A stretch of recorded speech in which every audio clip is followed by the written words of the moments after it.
EMI, electromagnetic induction, बहुत ही easy और छोटा चैप्टर। ईएमआई की बात करें, इसमें सिंपल है बहुत। इलेक्ट्रोमैग्नेटिक इंडक्शन क्या मतलब है इसका? इसका मतलब क्या है मैं आपको समझा दूं, हल्का सा ध्यान दीजिएगा। एक स्टोरी समझ गए तो पूरा चैप्टर आपके हाथ में। स्टोरी क्या है कि मान लो आपको एक टॉपिक पहले समझना पड़ेगा। टॉपिक, उस टॉपिक का नाम है मैग्नेटिक फ्लक्स। बहुत इजी भाषा में समझा रहा हूं। मैग्नेटिक फ्लक्स, मैग्नेटिक फ्लक्स क्या होता है समझा रहा हूं मैं आप लोगों को, ध्यान दीजिए। Magnetic flux is basically what, कि मान लो यहां पर एक एरिया है, ठीक है, यहां पर एक सरफेस एरिया है और उसके अंदर से कितनी magnetic field lines, number of magnetic field lines passing and surface area normally. बात समझ पा रहे हो कि यहां से कितनी मैग्नेटिक फील्ड लाइंस पास हो रही है, उसकी काउंटिंग को हम मैग्नेटिक फ्लक्स कहते हैं। डेफिनेशन कोई बहुत बड़ी बात नहीं है, आपको पता होगी कि भैया number of field lines passing through an area normally is called magnetic flux. यहां पर बी का मतलब होता है मैग्नेटिक फील्ड, सबको पता होगा। अब दोस्तों यह खास बात क्या है, मैग्नेटिक फ्लक्स के लिए जो फॉर्मूला यूज करते हैं हम फाई, और फाई हमारा होता है बी ए कॉस थीटा। अब बात को समझना, क्या समझना, कि अगर हमारे पास कोई लूप है, ध्यान दीजिएगा, अगर बेटा क्या, अगर हमारे पास कोई लूप है जिसका सरफेस एरिया है ए, और ध्यान दीजिएगा, और यहां पर जो मैग्नेटिक फील्ड वो है बी है, तो एक चीज आपने पढ़ा होगा, अभी पढ़ा है मैग्नेटिक फ्लक्स, जो कि है बी ए कॉस थीटा। यहां पर इस एंगल की बात करते हैं, एंगल कौन सा होता है, तो देखिए अगर ये सरफेस है, मेरा हाथ है सरफेस, तो सरफेस से निकलने वाला ये जो पैन है, सरफेस से निकलने वाला ये जो पैन है, इसको हम एरिया वेक्टर कहते हैं, ठीक है। तो ये हमारा एरिया वेक्टर है इस तरफ, दिस इज एरिया वेक्टर। बेटा अगर किसी के मुंह से आवाज आएगी तो मैं गुस्सा हो जाऊंगा, और यहीं से पहले समझा रहा हूं, दिमाग मत खराब करो। एक तो खुद जीरो हो, फिर डिस्टर्ब कर रहे हो, शर्म आनी चाहिए तुम लोगों को। आओ मत इससे अच्छा, अभी ये फोन देख रहे गधों की तरह, जीवन भर ऐसे ही रहेंगे। इधर देखो, अगर ये सरफेस है, भगा दो, कौन है? अब बोलेंगे मैं गुस्सा करता हूं। लड़का लड़की है, बुला लो। लड़की है, बोलो। लड़की है तो बुला लो, कोई बात नहीं। लड़की माँ बहन होती है ना। आ जाओ। अरे हम तो गधे हैं, लड़के गधे हैं, कुछ नहीं, मजाक कर रहा हूँ। प्रैक्टिकल लाइफ है, अब क्या करें। बुला लो, कोई बात नहीं। अरे वाह, क्या बात है, नाम नहीं पूछा। इधर आ जाओ, इधर आ जाओ। अरे अच्छा, अरे मजाक कर रहा हूँ मैं, ऐसा कोई बात नहीं है, तो मजाक कर रहा हूँ। अगर लड़का होता उसको बुला लेते। डांट दे क्यों, ऐसा मजाक करने वाली बात है ये। मैं वैसा हूं नहीं, हो तो मजाक वाली बात है सही में, लेकिन स्त्रियां देवी होती है ना, थोड़ा ज्यादा रिस्पेक्ट है फॉर द गर्ल्स। अरे मजाक कर रहा हूँ, लड़का लड़की सब बराबर। आजकल लड़कों में भी देवी है, इंस्टाग्राम वाले लड़कों में तो देवी समाया हुआ है।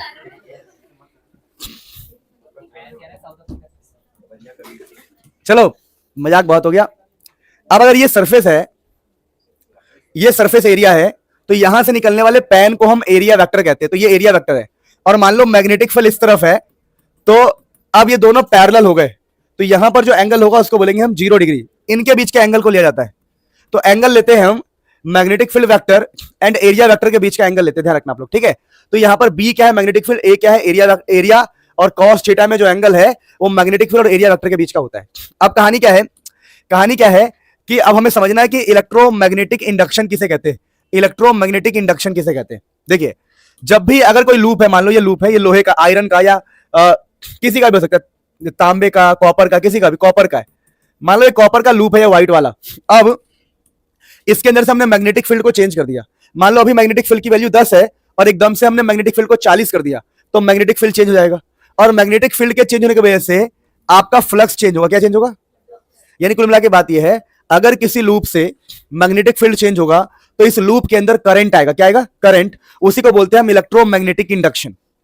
तो इलेक्ट्रोमैग्नेटिक इंडक्शन क्या होता है, अगर किसी लूप के अंदर करंट आ जाए मैग्नेटिक फील्ड के चेंज होने की वजह से, या फिर मैंने कहा कि मैं मैग्नेटिक फील्ड को चेंज नहीं करूंगा, मैं एरिया को चेंज करूंगा।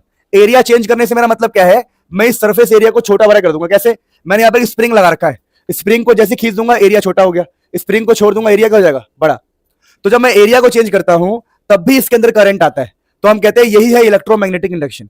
हमने कहा चलो ना हम मैग्नेटिक फील्ड को चेंज करेंगे, ना हम एरिया को चेंज करेंगे, तो हम क्या करेंगे, हम एंगल को चेंज करेंगे। कैसे एंगल को चेंज करेंगे समझो।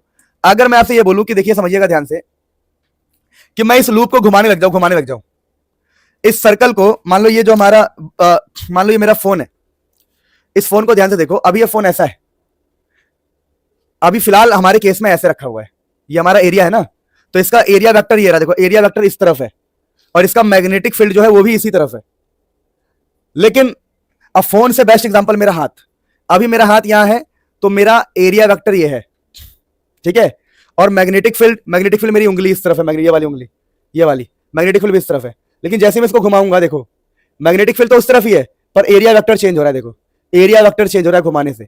तो घुमाने से क्या होगा, मैग्नेटिक फील्ड और एरिया वेक्टर में एंगल बनना स्टार्ट हो जाएगा। देखो पहले एंगल दोनों में 0 डिग्री है, अब इसको घुमाने से एंगल कितना बन गया, देखो 90।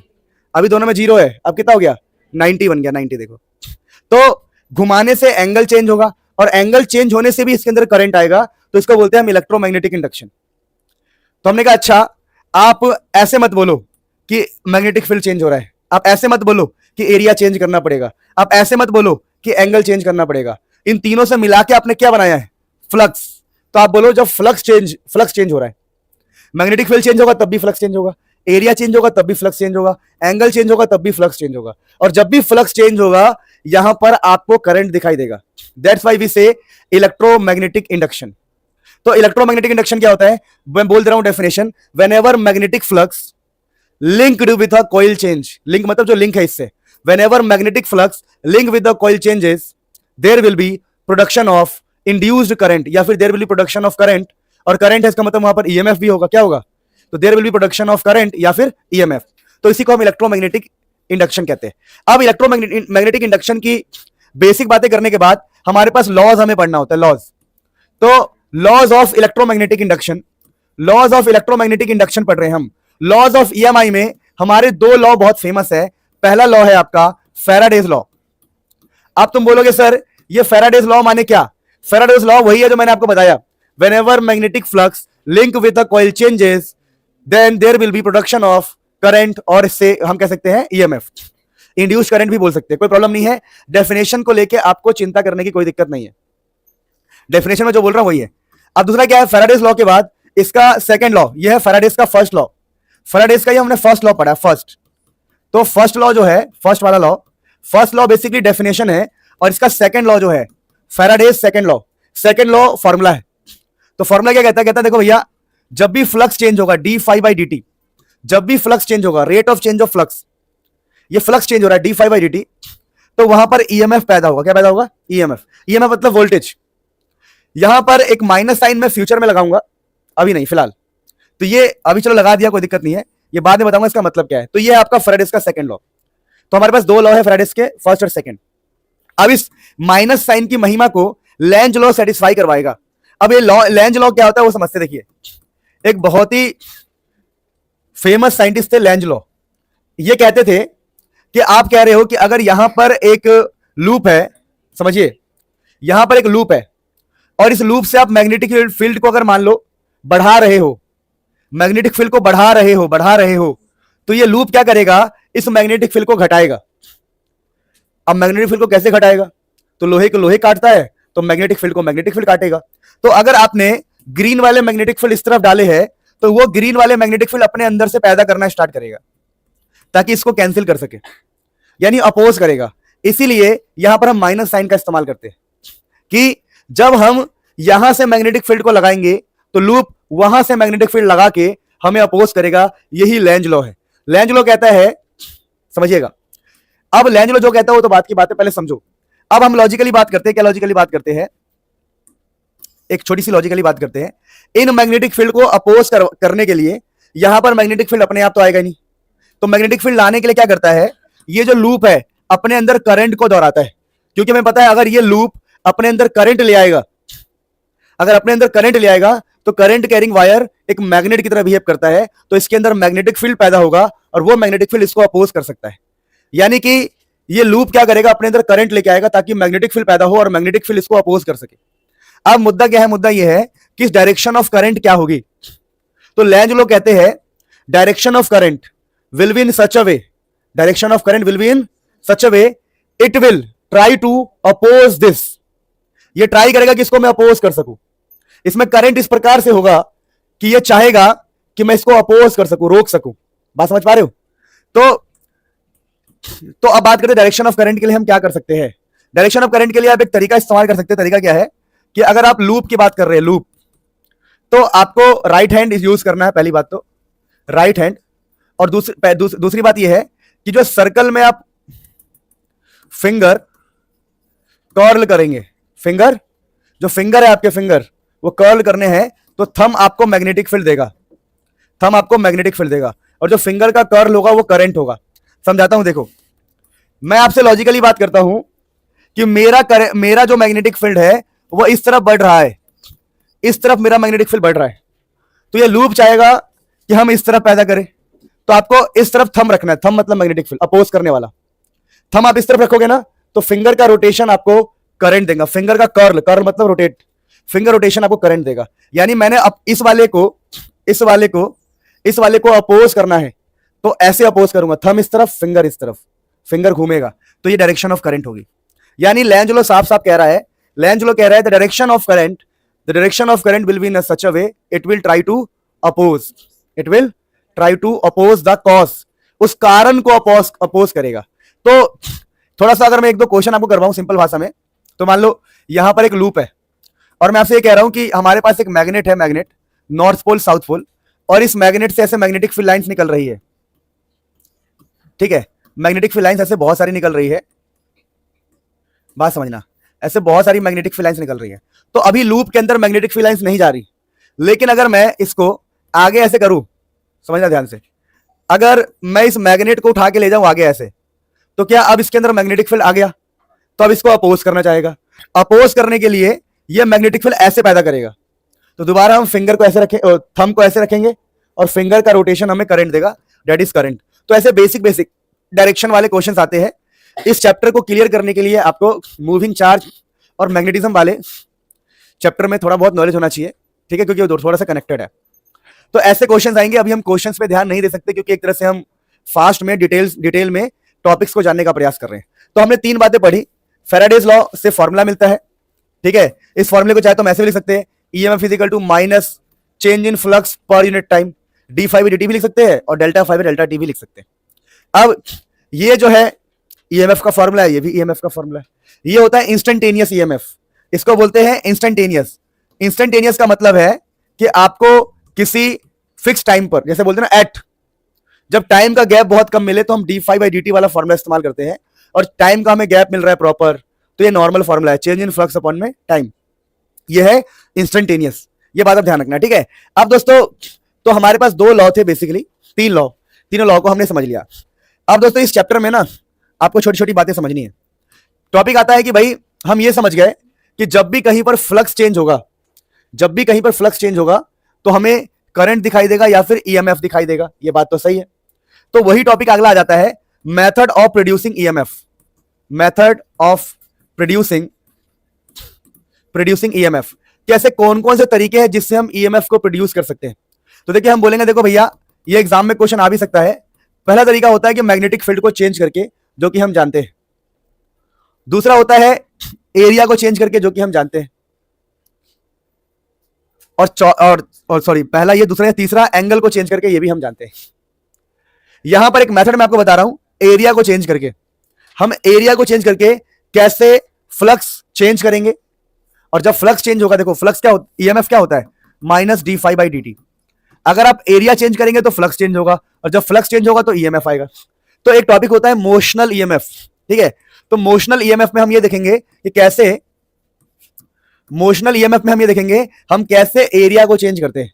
तो यहां पर एक सिस्टम बनाया जाता है, वो सिस्टम कुछ ऐसा, ध्यान दीजिए कि यहां पर ना एक ऐसा लेते हैं हम, यू शेप्ड। क्या बता रहा हूं, देखिए, जैसे हमने एक रॉड लिया, एक रॉड लिया ये, एक रॉड लिया ये, और एक रॉड लिया ये, बस। अब इस रॉड में एक इसकी हाथ होगी, हाथ, ये आर्म, ये आर्म मूव कर सकता है, मूवेबल, आगे पीछे मूव कर सकता है। और इसमें ना दोस्तों हमने मैग्नेटिक फील्ड को छोड़ दिया, ये मैग्नेटिक फील्ड है, पूरे में मैग्नेटिक फील्ड को हमने छोड़ दिया अंदर की तरफ, और हमने हिसाब किताब लगा लिया कि इस रॉड का लेंथ जो है मान लो L है, ठीक है, और ये रॉड जो है मूव कर सकता है आगे पीछे। फिर हमने बड़ी चालाकी से किसी इंस्टेंट पे इसको आगे घिसका दिया। घिसकाने का मतलब इसके अंदर हमने वेलोसिटी दिया, क्या दिया, वेलोसिटी, और ये घिसक कितना गया, ये इतना आगे घिसक गया, इतना, ये आगे थोड़ा सा आ गया, इतना आ गया, इतना आगे बढ़ गया, और मान लो कि चलो इसको dx बोल दो, डेल्टा x बोल दो, कोई डजंट मैटर, हम इसको डेल्टा x बोल दे रहे, किसने, डेल्टा x आगे हो गया। यानी पहले ये l पर था, अगर पहले ये l पर था तो अब ये पहुंच चुका है कहां पर, l प्लस डेल्टा x पर पहुंच चुका है। यानी इसकी चौड़ाई बढ़ गई, चौड़ाई बोल रहा हूं, लंबाई मान लो, ये लंबाई तो नहीं, चौड़ाई। अगर इसका एक साइड बढ़ गया तो इसका एरिया, अब नया एरिया क्या है, देखो पुराना एरिया जो था ना, पुराना एरिया यहां तक था, अब नया एरिया कहां तक हो गया, यहां तक। अगर इसका एरिया चेंज हुआ है, लॉजिकली बात करते हैं, अगर इसका एरिया चेंज हुआ है तो फ्लक्स चेंज हुआ होगा, और फ्लक्स चेंज होने से ईएमएफ आया होगा, और ईएमएफ आने से यहां पर करंट पैदा हुआ होगा। तो यहां पर हमें क्या क्या बातें निकालनी है, इस बात को हम समझते। देखिए, तो एग्जाम में आपके लिए क्या क्या चीजें आ सकती है, समझने का प्रयास कीजिए। पहली बात, हमें ईएमएफ निकालना है, तो हम बोलेंगे भाई ईएमएफ होता है माइनस चेंज इन फ्लक्स अपन में जो भी टाइम लगा, या कह सकते हैं EMF simply minus D phi by D T. सब बात तो ठीक है, अब मुझे चेंज इन फ्लक्स चाहिए, क्या चाहिए, चेंज इन, उस पर उधर भी चेंज इन फ्लक्स है, यहां भी चेंज इन फ्लक्स है, तो फ्लक्स में चेंज कैसे निकालेंगे।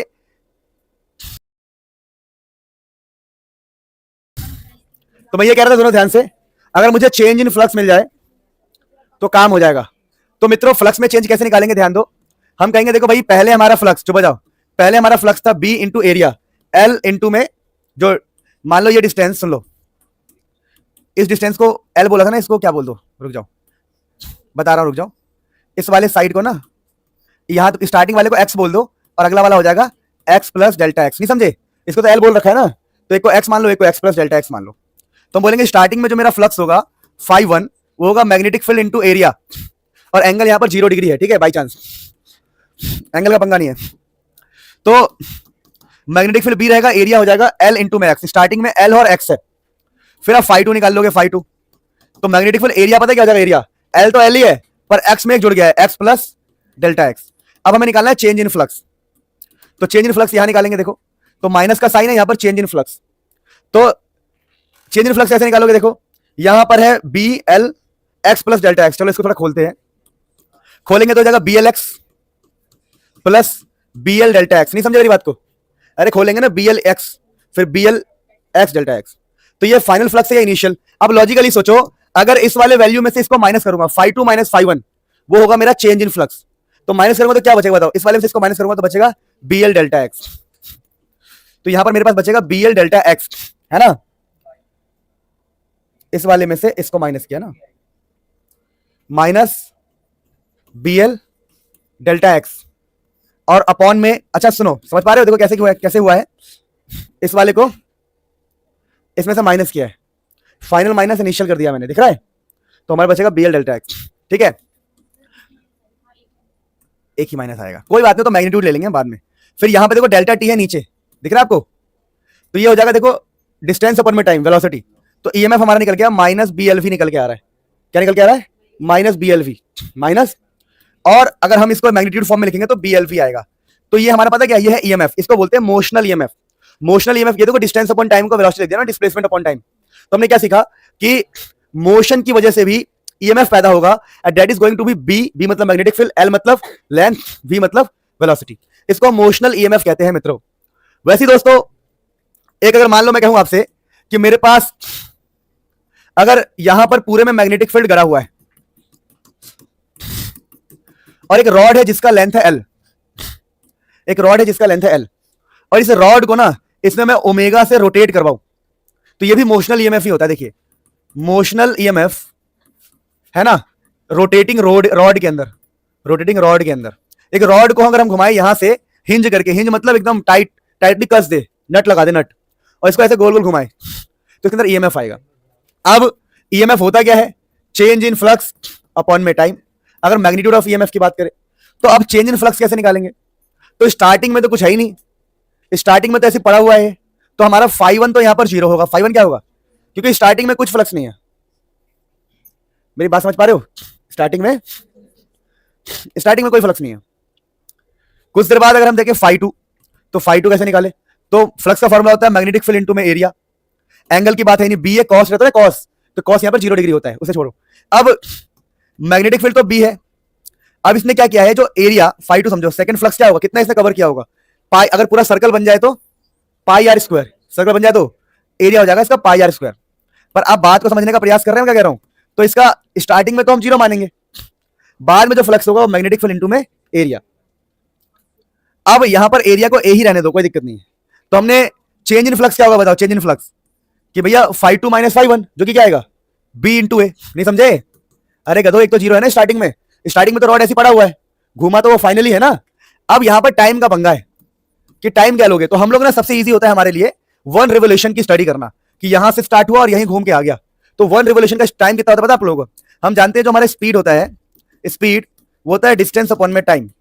तो टाइम होता है हमारा डिस्टेंस अपॉन में स्पीड, और डिस्टेंस एक रिवोल्यूशन का होगा 2 पाई इंटू में रेडियस, जो कि इसका लेंथ क्या होगा एल, रेडियस एल है ना, 2 pi L by speed, speed हमारा वी है, स्पीड हमारा।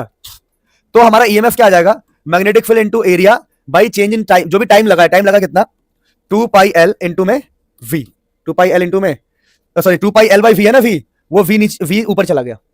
अब चाहो तो आप यहां पर बहुत सारे कलाकारी कर सकते हो, जैसे कि अगर आप चाहो तो यहां पर ए को खोल सकते हो, और एक और रिलेशन होता है जो 11th में पढ़ा आपने कि जो v होता है वो ओमेगा इंटू में एल होता है, v is equal to omega R. तो v की जगह पर भी लिख सकते हो, बहुत सारे काम कर सकते हो। जैसे मैं पहला काम करने जा रहा हूं एरिया को खोलने का, तो b की जगह b रहेगा, एरिया हो जाएगा हमारा पाई आर स्क्वायर, आर मतलब एल स्क्वायर, और v को भी मैं पुट कर रहा हूं, a की जगह पाई एल स्क्वायर, v की जगह पर ओमेगा एल, ये 11th में था, v is equal to omega L, ये 2 पाई एल। तो सोचो यहां से क्या क्या कट सकता है, क्या ना पाई ने पाई को मार दिया, एक एल ने एक एल को मार दिया, तो आंसर आएगा 1/2 B L square omega EMF. ये ईएमएफ का फॉर्मूला कब इस्तेमाल होता है, जब एक रॉड जिसकी लेंथ हो एल, जिसकी एंगुलर स्पीड हो ओमेगा, ओमेगा मतलब एंगुलर वेलोसिटी, और बी मतलब मैग्नेटिक फील्ड। अगर मैग्नेटिक फील्ड बी है, लेंथ है एल, एंगुलर वेलोसिटी है ओमेगा, तो उसके अंदर ईएमएफ का फॉर्मूला ये होता है। यानी ये भी हमारे ईएमएफ का है, motional EMF of rotating rod. अगर कोई रॉड रोटेट कर रहा है तो उसके अंदर इतना मोशनल ईएमएफ होता है। समझे मेरी बात को? तो इन बातों को एक बार देखो, फिर हम आगे बढ़ते हैं। देखिए अब इस चैप्टर में ना इंपॉर्टेंट टॉपिक होता है, दो टॉपिक है इंपॉर्टेंट। पहला हमें समझना है सेल्फ इंडक्शन, सेल्फ इंडक्शन। अब ये सेल्फ इंडक्शन क्या होता है समझा रहा हूं आप लोगों को, ध्यान दीजिए, बहुत इजी है। बेसिकली होता क्या, देखिए समझिएगा, अगर यहां पर एक सोलेनॉइड है या कॉइल है, कॉइल प्लीज, अब एक कॉइल है, लॉजिकली बात करेंगे, बहुत लॉजिकली समझिएगा। ये जो साइन है ना, साइन, ये साइन होता है कि हमने यहां पर सोर्स लगाया है जो इसमें करंट भेजेगा, क्या भेजेगा, करंट। या सब कुछ छोड़ो, मैं बोलता हूं कि यहां पर कोई सोर्स है, बस सोर्स जो करंट भेजे, और यहां पर एक कॉइल है, कॉइल, कॉइल, इसको याद हो तो सोलेनॉइड कहते हैं। और सोलेनॉइड के अंदर ना मैग्नेटिक फील्ड का फॉर्मूला होता है म्यू नॉट एन आई, और फ्लक्स का फॉर्मूला पता क्या होता है, बी इंटू में एरिया। तो फ्लक्स का फॉर्मूला क्या हो गया बताओ, एरिया की जगह बी की जगह पर बी पुट कर दो, बी कितना होता है mu naught N I, area A रहने दो। यानी हमने ये सीखा है कि फ्लक्स चेंज होगा जब कहीं से करंट चेंज हो, क्या चेंज हो, अगर कहीं पर एकदम से करंट बढ़ जाए तो फ्लक्स बढ़ जाएगा। और आपको पता है जब भी फ्लक्स चेंज होता है तो क्या आता है, ईएमएफ होता है D phi by D T. तो इसी स्टोरी को समझना, आप सेल्फ इंडक्टेंस समझ जाओगे, सेल्फ इंडक्शन समझ जाओगे। सेल्फ इंडक्शन का मतलब क्या समझा रहा हूं, देखिए होता क्या है, अगर एक सोलेनॉइड के अंदर से करंट का चेंज होगा, मान लो मैंने एकदम से करंट को बढ़ा दिया इसके अंदर, तो करंट के चेंज होने की वजह से हमारा फ्लक्स चेंज हो जाएगा, और फ्लक्स चेंज होने की वजह से एक ईएमएफ पैदा हो जाएगा। क्या पैदा होगा, ईएमएफ पैदा होगा। यानी क्या हुआ है सोचो, इसने खुद के अंदर ही ईएमएफ पैदा कर लिया। क्यों पैदा किया होगा ईएमएफ, ताकि इसको अपोज कर सके, क्या कर सके। अगर तुम एकदम से करंट को बढ़ा दोगे तो वो चाहेगा घटाना, वो चाहेगा, तो सेल्फ इंडक्टेंस यानी खुद के अंदर ही पैदा कर लेना, सेल्फ इंडक्टेंस खुद के अंदर ही पैदा कर लेना। तो क्या बोलते हैं, इसका डेफिनेशन क्या होता है, whenever a changing current passes through a coil there is production of back EMF, there is production of back EMF which opposes the current, जो करंट को क्या करेगा, अपोज करेगा। तो डेफिनेशन बड़ी बात नहीं है, बात है समझना कि जब इसके अंदर हम एकदम से करंट को चेंज करेंगे, एकदम से करंट को बढ़ा देंगे, तो करंट के एकदम से बढ़ जाने की वजह से फ्लक्स में चेंज आएगा, और फ्लक्स में चेंज होने की वजह से इसके अंदर ऑटोमेटिक क्या पैदा होगा, ईएमएफ पैदा होगा। उसी को हम फिनोमेना ऑफ सेल्फ इंडक्टेंस कहते हैं। तो लोगों ने कॉन्सेप्ट निकाला कि देखिए कि फ्लक्स का चेंज होना किस बात पे डिपेंड कर रहा है, तो फ्लक्स का चेंज होना करंट पे डिपेंड कर रहा है। किस पे डिपेंड कर रहा है, तो फ्लक्स का चेंज होना करंट पे डिपेंड करेगा। किस पे डिपेंड करेगा, करंट पे। और यहां पर एक कांस्टेंट आएगा, उस कांस्टेंट को बोलेंगे कोफिशिएंट ऑफ सेल्फ, समझ में आया, इसको बोलते हैं कोफिशिएंट ऑफ सेल्फ इंडक्टेंस। क्या इस बात को आप पचा पाए हो कि नहीं बताओ, कोफिशिएंट ऑफ सेल्फ इंडक्टेंस। अब मेरे मित्रों, मेरे प्यारे बच्चों, मेरे होनहार बच्चों, एक बात को समझने का प्रयास कीजिए। Phi is equal to L I हो गया। एल का मतलब है कोफिशिएंट ऑफ सेल्फ इंडक्टेंस, तो यहां से आप एल की बात करेंगे तो एल आता है फाई बाई आई, ये याद कर लो। अब इसके ऊपर क्या क्वेश्चन आता है एग्जाम में, एक डेरिवेशन आएगा, डेरिवेशन, वो डेरिवेशन आएगा दोस्तों कि हमारे पास ना एक सोलेनॉइड है, वी हैव अ सोलेनॉइड। अब ये जो सोलेनॉइड है, ध्यान दीजिएगा, बोलेंगे इसका सेल्फ इंडक्टेंस निकालो। क्या निकालो? अगर इसके अंदर से करंट चेंज हो रहा है, ठीक है, सोर्स लगा हुआ है, सोर्स, आप इसका सेल्फ इंडक्टेंस निकालो, यानी इसका एल निकाल के दिखाओ। तो मैंने आपको कहा कि एल निकालना बड़ा आसान है। एल का फॉर्मूला क्या आता है बताओ? फाई अपॉन में करंट, फाई अपॉन में करंट। अब फ्लक्स का फॉर्मूला बताओ? Magnetic field into area upon में current is equal to L. अब एक गलती करते हैं बच्चे जो आपको नहीं करनी है, यहां पर नंबर ऑफ टर्न्स कितने बताओ? बहुत सारे, तो हमेशा फाई के बगल में आपको एन लगाना है। एन का मतलब होता है टोटल नंबर ऑफ टर्न्स। दो बातें आपको समझनी पड़ेगी, हमारे फिजिक्स में एक बार एन यूज होता है इस चैप्टर में, और एक बार स्मॉल एन यूज होता है। दोनों में फर्क क्या है? फर्क यह है कि अगर इसका लेंथ है एल, तो एक तो एन होगा और एक होता है एल। एन का मतलब है नंबर ऑफ टर्न्स, एल का मतलब है लेंथ ऑफ सोलेनॉइड, और इन दोनों के रेशियो को बोलते हैं हम स्मॉल एन। तो स्मॉल एन क्या होता है? Number of turns per unit length. ये वर्ड समझने हैं। अब मित्रों, यहां पर एन क्यों लगाया गया आपको पता लग गया? क्योंकि यहां पर बहुत सारे हैं, तो एन फाइव, बहुत सारे लूप है ना, तो एन फाइव। अब यहां पर एक एन आएगा ऑटोमेटिक, आप समझना ध्यान से। अब मित्रों, यहां पर तो एन रहेगा, ध्यान दीजिएगा। बी का मतलब होता है मैग्नेटिक फील्ड, और सोलेनॉइड के अंदर मैग्नेटिक फील्ड का फॉर्मूला होता है म्यू नॉट एन आई, और बगल में एरिया है और नीचे भी करंट है, और यहां पर जादू होने वाला है, इस आई से आई का निपटारा हो जाएगा। अब मित्रों ध्यान रखना, ये एन है, ये म्यू नॉट है। आप चाहो तो स्मॉल एन को खोल सकते हो, जो कि एन बाई एल होगा, और बगल में आपके एरिया है, और इसी को बोलते हैं coefficient of self inductance for a solenoid. यानी एक सोलेनॉइड के लिए, एक सोलेनॉइड के लिए आपसे बोलेंगे ये सोलेनॉइड है, तो self inductance for a solenoid, तो टॉपिक का नाम रहेगा self inductance of a solenoid. एक सोलेनॉइड का आप सेल्फ इंडक्टेंस निकाल सकते हैं इजीली। बात समझ में आई? कोई दिक्कत तो नहीं है? पक्का पक्का बात क्लियर है? ओके। अब देखिए ध्यान समझिएगा, इसके अलावा इस चैप्टर के अंदर आपको एक टॉपिक पढ़ना होता है म्यूचुअल इंडक्टेंस। म्यूचुअल इंडक्टेंस, और ये बहुत इंपॉर्टेंट है, एग्जाम में आता है। अब ये म्यूचुअल इंडक्टेंस क्या तो समझा रहा हूं, देखो। मान लो आपने यहां पर एक कॉइल रखा हुआ है, और इस कॉइल में कनेक्शन कर रखा है आपने करंट का। ये सोर्स है जो करंट को चेंज करेगा, करंट को पैदा करेगा। अब लॉजिकली बात करते हैं, बगल में भी एक कॉइल रखा हुआ है, पर इस कॉइल में कोई भी सोर्स नहीं है, लेकिन जब इसके अंदर करंट का चेंज आता है तो ऑटोमेटिक इसमें करंट पैदा होता है। कोई टच नहीं, कोई कनेक्शन नहीं, कैसे हो सकता है? मतलब यहां पर तो कनेक्शन है, यहां कोई कनेक्शन ही नहीं है। तो म्यूचुअल इंडक्टेंस का मतलब क्या होता है? जब बगल में रखे कॉइल में करंट चेंज हो, तो उसके पड़ोसी कॉइल में भी करंट अपने आप आ जाए। तो व्हेनेवर, इसको बोलते हैं प्राइमरी, सुनना, प्राइमरी, इसको बोलते हैं सेकेंडरी। तो whenever current changes in primary coil, production of current take place in secondary coil. या फिर whenever current changes in primary coil, current appears in secondary coil. कुछ भी बोल सकते हो डेफिनेशन। तो इसी को बोलते हैं म्यूचुअल इंडक्टेंस, कि एक की वजह से दूसरे में अपने आप हो जाना।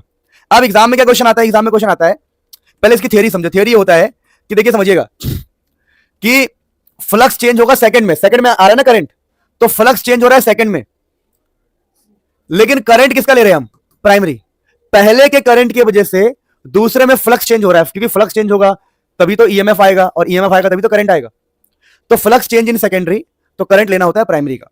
अब यहां पर समझिएगा, यहां पर एक कांस्टेंट आएगा जिसको बोलेंगे आप कैपिटल एम। एम का मतलब होगा म्यूचुअल इंडक्टेंस, एम का मतलब होगा म्यूचुअल इंडक्टेंस। जहां पर अब लॉजिकली बात करते हैं, अगर फ्लक्स दूसरे में चेंज हुआ है तो म्यूचुअल इंडक्टेंस भी दूसरे में तो हुआ, इसी में तो हुआ है दूसरे में, तो म्यूचुअल इंडक्टेंस दूसरे में हुआ है और करंट है पहले का। लेकिन एग्जाम्स में आपको ऐसे सिंबल यूज करने हैं, flux change in second due to first. जो लगाने वाला, जिसकी वजह से होता है, वजह वाला हमेशा पीछे होता है। वैसी तो flux in second due to first, mutual inductance in second due to first, और ये करंट तो फर्स्ट का ही रहेगा।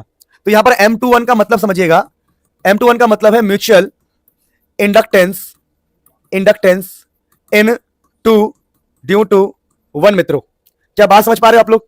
ओके। अब ये हमारा कॉन्सेप्ट है। अब यहां से अगर हम M21 निकाले तो आएगा 521 बाई I1। यानी अगर आपको म्यूचुअल इंडक्टेंस देखना है किसमें? 2 में, तो ये फॉर्मूला रहेगा। सिमिलरली ये याद कर लो बढ़िया से। अगर किसी ने बोला कि नहीं मुझे ये लिखना है, M12 लिखना है, मुझे देखना है म्यूचुअल इंडक्टेंस 1 में, तो यहां भी चेंज कर दो, 512 बाई I2। जो 1 है वो 2 हो जाएगा, जो 2 है वो। तो ये आपका कॉन्सेप्ट है। अच्छा बता दूं, जो L और M होता है, इसकी यूनिट होती है Henry. Self inductance and mutual inductance की यूनिट होती है हेनरी, ये ध्यान रखना आप लोग प्लीज। अब दोस्तों ये तो हमारा कॉन्सेप्ट हो गया, कॉन्सेप्ट ऑफ म्यूचुअल इंडक्टेंस।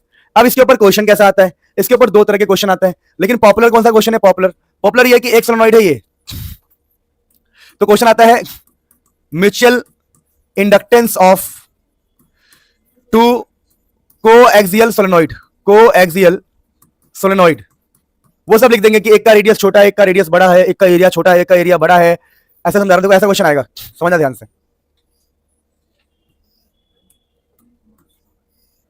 ऐसा क्वेश्चन आएगा, ध्यान दो।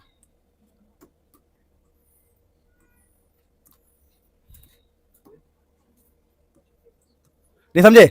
इसमें दो सोलेनॉइड है और एक ही एक्सिस के अलोंग, इसको बोलते हैं कोएक्सियल सोलेनॉइड। एक ही एक्सिस में दो सोलेनॉइड है। अब वो क्या कह रहा है? वो कह रहा है कि एक का नंबर पहला जो अंदर है ना, अंदर उसका रेडियस है R1, बाहर वाले का रेडियस R2। एक का नंबर ऑफ टर्न्स है N1, एक का नंबर टर्म्स है N2। समझे? तो कुछ एक का लेंथ है मान लो L1, दूसरे का लेंथ है L2। वो बताएगा आपको, वो आपको बोलेगा कि हमारा जो करंट है, बोलेगा देखो पहले में करंट नहीं है, बोलेगा पहले में करंट 0 है और दूसरे में करंट है I, करंट है I2। अब लॉजिकली बात करते हैं, अगर दूसरे में करंट है तो इसके करंट की वजह से, मतलब नहीं समझे मेरी बात को, अगर बड़े वाले में करंट है तो छोटे वाले में करंट अपने आप आ जाएगा। तो वो कह रहा है देखो भैया पहले में करंट नहीं है और दूसरे में करंट है, यानी कि दूसरे के करंट की वजह से पहले वाले में क्या होगा? दूसरे का करंट है तो पहले वाले का फ्लक्स चेंज होगा। तो अगर यहां पर हम 512 लिखेंगे तो यहां लिखना पड़ेगा हमें M12, और हमें M12 ही निकालना है। अब ये M12 कैसे निकालेंगे, ये जादू वाली बात है। तो M12 क्या हो जाएगा बताओ? यहां लिखेंगे 512 बाई I2। अब मुझे बताओ फ्लक्स। अब एक सबसे बड़ी गलती जो हम सब कर रहे हैं, अब यहां लिखा है फ्लक्स ऑफ 1, तो यहां पर लगाना पड़ेगा नंबर ऑफ टर्न्स ऑफ 1। आपको बताया था ना मैंने ये बात कि फ्लक्स के बगल में हमेशा नंबर ऑफ टर्न्स आता है, 90% बच्चे गलती करते हैं। अब दोस्तों कुछ भी नहीं है कहानी, यहां पर N1 है, यहां लिखा है फ्लक्स ऑफ फर्स्ट, पहले वाले का फ्लक्स, तो आप लिखेंगे पहले वाले का फ्लक्स है ना ये, तो आप लिखेंगे magnetic field into area of first. लेकिन यहां पर एक गलती हर बच्चा करता है जो आप नहीं करोगे। देखिए समझिएगा, अगर फ्लक्स पहले का है तो फ्लक्स का फॉर्मूला हमने लिखा मैग्नेटिक फील्ड इनटू एरिया, तो एरिया तो पहले का होगा पर मैग्नेटिक फील्ड तो दूसरे का ही होता है। सोचो मैं खुद का फ्लक्स निकाल रहा हूं तो मैग्नेटिक फील्ड तो कहीं और से आएगा मेरे अंदर, सही बात है कि नहीं है? तो वही वाली बात है, अगर हम फ्लक्स पहले का लिख रहे हैं तो एरिया तो पहले का होगा पर मैग्नेटिक फील्ड तो बाहर का होगा ना, तो मैग्नेटिक फील्ड किसका होगा? दूसरे का। ये बात है रखना आपको, मेन रट्टा ही मान लेना इसको अच्छे से, पर मैंने समझा भी दिया है। अब तो बस खेल खत्म हो गया इसका। N1 की जगह N1 magnetic field of second mu naught N2, और मैग्नेटिक फील्ड पता ना सोलेनॉइड का magnetic field mu not N2 I2 area of 1, और नीचे क्या है I2 से I2 खत्म। तो ये N1 हो गया, ये म्यू नॉट हो गया, और N2 की जगह ले देंगे N2 बाई L2। अरे N बाई L होता है ना ये, और यहां पर क्या हो गया A1। तो एरिया को चाहो तो खोल भी सकते हो, पाई R1 स्क्वायर लिख सकते हो, समझे? तो यही है, ये L2 है, इसी को बोलते हैं म्यूचुअल इंडक्टेंस। और सिमिलरली आप चाहो तो ये भी लिख सकते हो, देखो M21 क्या आंसर आएगा बताओ? N1 की जगह पर N2 म्यू नॉट N1 पाई R2 स्क्वायर L1। जो 1 है वो 2 हो जाएगा, जो 2 है वो 1 हो जाएगा। तो आप ये बात को समझिए कि ये एग्जाम में क्वेश्चन आता है। अब ये मैंने बहुत आसान तरीके से कराया है तो काफी बच्चों को दर्द हो रहा होगा, कोई बात नहीं, चलो बहुत बढ़िया। देख मुझे ये तो बात समझ में आ गया, एक बात तो मुझे समझ में आ गया। क्या समझ में आ गया? कि यहाँ बच्चे पढ़ नहीं रहे हैं, लास्ट में बोल देंगे मैंने पढ़ाया नहीं है। भाई कौन है ये?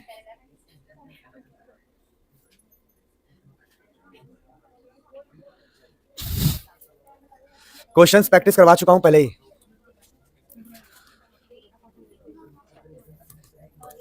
इस चैप्टर में अगला जो क्वेश्चन एग्जाम में आता है कई बार, ये जो मैं आपको होमवर्क दे रहा हूं खुद ही करोगे, कि दो हमारे पास, ये पार्ट ऑफ सिलेबस नहीं है, एक्स्ट्रा क्वेश्चन है, कई बार आता है।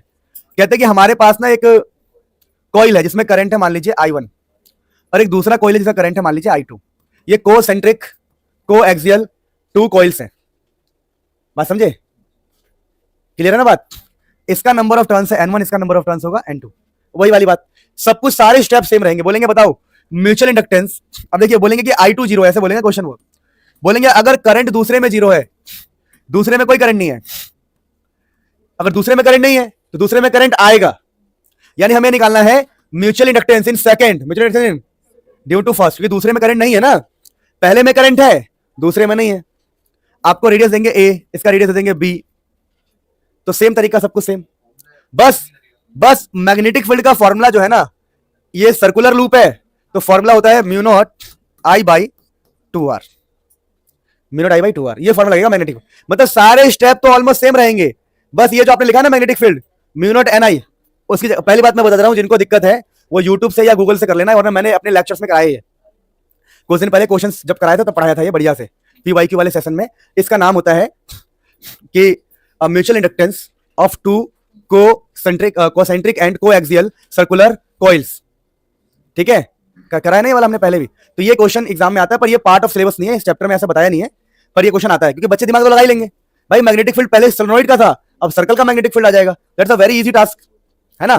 तो इस चैप्टर में हमने सेल्फ इंडक्टेंस पढ़ा, म्यूचुअल इंडक्टेंस पढ़ा, अब इस चैप्टर में आई होप एसी जनरेटर रह गया है, ठीक है ना। तो आपको एसी जनरेटर करवा रहा हूं, फिर चैप्टर खत्म हो जाएगा, कुछ बचा है तो मुझे बता देना, ठीक है। अब इस चैप्टर में है एसी जनरेटर बस, और चैप्टर का गेम बच जाएगा, ठीक है। देखिए समझिए, इस चैप्टर में कॉन्फिडेंस आया कि नहीं आया, थोड़ा प्रैक्टिस करना है घर पे आपको बस। एसी जनरेटर क्या होता है समझिएगा, कि हम एसी का मतलब होता है ऑल्टरनेटिंग, तो यहां पर ऑल्टरनेटिंग करंट की हम बात कर रहे हैं।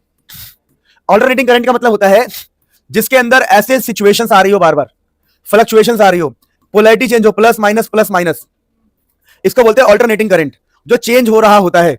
तो ऑल्टरनेटिंग करंट हम कैसे पता लगाते हैं, ऑल्टरनेटिंग करंट हम कैसे प्रोड्यूस, या जो भी है प्रोड्यूस नहीं बोलना चाहिए, एक बोल दो कोई बात नहीं, ऑल्टरनेटिंग करंट हम कैसे प्रोड्यूस करते हैं वो हम सीखते हैं, ठीक है। तो ऑल्टरनेटिंग करंट प्रोड्यूस करने के लिए कुछ नहीं है, बड़ा सिंपल सा तरीका होता है, एक डिवाइस होता है एसी जनरेटर, जो बहुत ही सिंपल डिवाइस होता है, कुछ नहीं है। यहां पर हम सिंपल स्ट्रक्चर बना रहा हूं, यहां पर नॉर्थ का जुगाड़ करते हैं और यहां पर साउथ का जुगाड़ करते हैं, north pole and south pole. इन दोनों पोल्स का जुगाड़ करने के बाद इसके बीच में हम लगाते हैं लूप्स, ऐसे लूप लगाया, और इसको हमने एक चुप हो जा बिल्कुल, एक रॉड लिया, उस रॉड से एकदम से वेल्डिंग कर दी, क्या कर दी, इसकी वेल्डिंग कर दी। और फिर यहां से हमने क्या किया, दिमाग लगाया, यहां से हमने इसकी वायरिंग करके स्लिप रिंग्स, यहां पर रिंग्स लगी होती है, रिंग्स, ताकि रोटेशन में हेल्प कर सके, उसको बोलते हैं स्लिप रिंग्स, ठीक है। स्लिप रिंग्स मैं लिख भी देता हूं, स्लिप रिंग्स, या डायग्राम तो आप एनसीईआरटी से देख लो, कहीं से भी देख लोगे, पर जो इंपॉर्टेंट है वो बता रहा हूं। स्लिप रिंग्स, यहां पर स्लिप रिंग्स लगे होते हैं जो हेल्प करता है, कार्बन ब्रुसेस बहुत कुछ लगा होता है यहां पर, लेकिन हम टेक्निकल नहीं सीख रहे, थियोरेटिकल सीख रहे हैं। फिर यहां से हम ना वायरिंग लेके लोड निकाल लेंगे, लोड रेजिस्टेंस, करंट को यहां पे इकट्ठा करेंगे, यहां से करंट को हम इकट्ठा करेंगे और उसी करंट को हम आगे भेजा करेंगे। अब बहुत सिंपल सेटअप बताऊं तो क्या होता है, मान लो ये मोबाइल फोन है, इस मोबाइल फोन में एक एक्सिस लगा दूंगा मैं, इसको बेल्डिंग कर दूंगा, ये बड़ा सा एक्सिस है, इसको बेल्डिंग कर दूंगा, यहां से इसको बेल्डिंग कर दूंगा। बेल्डिंग करने से क्या फायदा होगा, जब कोई इसको घुमाएगा तो फोन भी घूमेगा, नीचे वाले को घुमाएगा ना कोई नीचे वाले को, तो ये फोन भी इसके साथ घूमेगा, बेल्डिंग हो रखी है ना इसलिए। तब होता क्या है, हम क्या करते हैं कि नॉर्थ पोल है, साउथ पोल है, और यहां से मैग्नेटिक फील्ड जा ही रहा है, कोई दिक्कत नहीं है, करते कुछ भी नहीं है, यहां पर जुगाड़ लगा के इसको घुमाते हैं। कैसे कैसे घुमा सकते हैं, टरबाइन के थ्रू, नहीं समझे, टरबाइन वाला सिस्टम याद है आपको, मैं बता रहा हूं, देखो क्या होता है, टरबाइन जैसा ही बना देंगे इसको, सॉरी टरबाइन के थ्रू बोल दिया मैंने गलती, डैम के थ्रू, डैम समझते हो, मान लो यहां पर पहाड़ है, हम उत्तराखंड में है, यहां पर हमने डैम बना रखा है, डैम से पानी गिर रहा है, क्या गिर रहा है, डैम से बहुत तेज पानी गिर रहा है, और यहां पर मैंने जो लोहा था, मेरा लोहा, इस लोहे से पंखड़ी लगा रखी है। अब क्या होगा सोचो, मैंने नीचे पंखड़ी लगा दिया, अब डैम का जैसी पानी छोड़ेंगे, पानी बहुत स्पीड से आएगा और इस पंखड़ी पे पड़ेगा, और ये पंखड़ी घूम जाएगा, और जैसे ये पंखड़ी घूम जाएगा ये रॉड घूम जाएगा, और रॉड घूमने से ये भी घूम जाएगा, क्या घूम जाएगा ये, और ये घूमेगा तो क्या होगा सोचो, आप लोगों ने पढ़ा ना phi is equal to B A cos theta, तो यहां पर ये वाला चेंज होगा। आया समझ में क्या घूम रहा है, मैग्नेटिक फील्ड इस तरफ है और आपका वो घूम रहा है, तो यहां पर जिस स्पीड से घूमेगा, मान लो कैसे भी घूमे, उसको बोल रहे हैं ओमेगा। तो एक रिलेशन हमने पढ़ा है, omega is equal to theta upon में T, speed is equal to distance upon में टाइम वाला रिलेशन है। तो थीटा यहां पर होगा ओमेगा इंटू टी, तो थीटा दोस्तों होगा ओमेगा इंटू टी, तो यहां पर थीटा की जगह पर हम ओमेगा टी का इस्तेमाल करते हैं, ठीक है। तो ये हमारा फ्लक्स है, हमें पता है कि देखो भाई फ्लक्स तो चेंज होगा क्योंकि वो घूम रहा है, और फ्लक्स चेंज होने से ईएमएफ आएगा, ईएमएफ होता है माइनस का D phi by D T, तो ईएमएफ हो जाएगा माइनस का डी बाई डी टी, और फाई की जगह पर B A cos theta, B A cos omega T. हम पढ़ रहे हैं एसी जनरेटर, ध्यान रखना।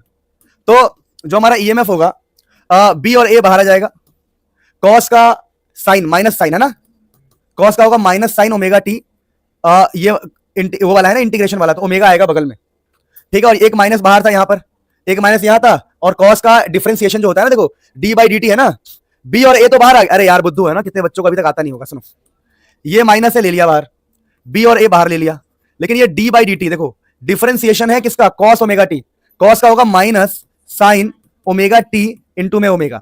और एक और छोटी सी बात मैं आपको बता दूं कि यहां पर नंबर ऑफ टर्न्स जो है एन है, तो आपको एक एन लेके चलना है स्टार्टिंग से ही, जहां एन का मतलब क्या होता है, नंबर ऑफ टर्न्स, कितने बार हमने कॉइल किया है।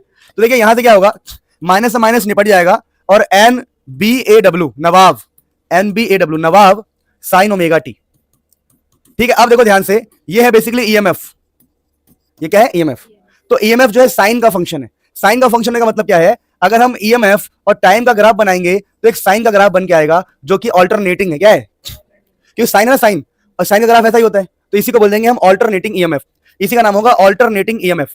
अब हम क्या करेंगे, ध्यान देना, अगर इसको हम रेजिस्टेंस से डिवाइड करेंगे, E by R, R for resistance, resistance समझते हो, रेजिस्टेंस ऑफ वायर, तो ये हो जाएगा नवाब के नीचे आ जाएगा आर और ये हो जाएगा साइन ओमेगा टी। तो मित्रों ये जो ई अपॉन में आर है ना, इसी को हम करंट बोल देंगे, ऑल्टरनेटिंग करंट। तो आई, और इसको देखो, इसको बोल देंगे एन बी ए डब्ल्यू, को ऐसे छोड़ दो, कोई दिक्कत नहीं है। वैसे मैं आपको बता दूं, इसको बाद में बता देंगे क्या होता है। बात समझ में आया। अब यहां पर एक छोटा सा ट्रिक खेला जाता है। ट्रिक क्या है, ट्रिक ये है कि लोगों ने ना एन बी ए डब्ल्यू को शॉर्टकट में ई नॉट लिख दिया, तो ई इज इक्वल टू, इसको लिख देंगे E naught sine omega T. क्या हो गया ये, E naught sine omega T. और इसको बोल दिया लोगों ने N B A W R को आई नॉट बोल दिया, I naught sine omega T shortcut में। यानी मैं ये कह रहा हूं कि इतना बड़ा लिखने से अच्छा लोगों ने कहा इसको हम आई नॉट बोल देंगे, तो I is equal to I naught sine omega T. अब ये सब चीजें पता है आप कब देखोगे, ये सब ऑल्टरनेटिंग करंट में बढ़िया से देखोगे। अब ये बेसिक्स है।